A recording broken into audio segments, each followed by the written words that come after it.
بسم اللہ الرحمن الرحیم۔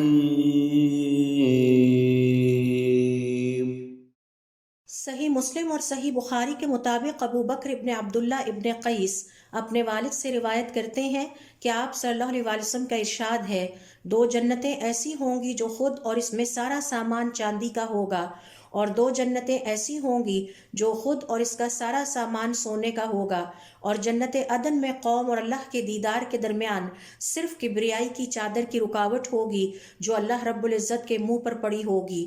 علماء کرام کے مطابق سونے کی جنتیں مقربین کے لیے ہوں گی جو دنیا کی زندگی میں فرائض کے ساتھ ساتھ مستحب امور کی ادائیگی کا بھی خیال کرتے رہے اور اللہ کی خاطر حرام چیزوں کو ترک کرتے رہے، حتیٰ کہ وہ امور جو اللہ تعالیٰ کو ناپسندیدہ ہیں ان سے بھی اپنے آپ کو بچا کر رکھتے رہے، جبکہ چاندی کی جنتیں دائیں بازو والوں کے لیے ہوں گی جو دنیا کی زندگی میں فرائض کی ادائیگی کرتے رہے اور انہوں نے حرام چیزوں کو بھی اپنے رب کی خاطر ترک کیے رکھا،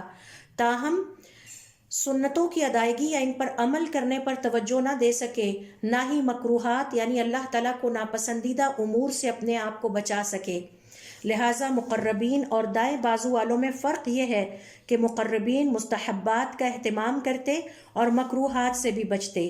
مستحبات یا پسندیدہ امور کی مثال وہ نیک عمل ہیں جنہیں ہماری شریعت نے پسندیدگی کی نظر سے دیکھا ہے، مثال کے طور پر عاشورہ کے روزے رکھنا، شوال کے روزے رکھنا، ہر مہینے میں 3 روزے رکھنا، ہر ہفتے میں 2 روزے رکھنا، قیام اللیل کا اہتمام کرنا، مہمان نوازی اور مہمان کو دروازے تک رخصت کرنے جانا، اللہ کے ذکر میں اپنا فارغ وقت گزارنا وغیرہ ہے۔ اس کے مقابلے میں مکروہات یعنی ناپسندیدہ امور کی مثال یہ ہے کہ جمعے کے دن روزہ رکھا جائے، ٹیک لگا کر کھانا کھانا، بخار یا بیماری یا آزمائش کو برا بھلا کہنا، دائیں ہاتھ سے طہارت کرنا،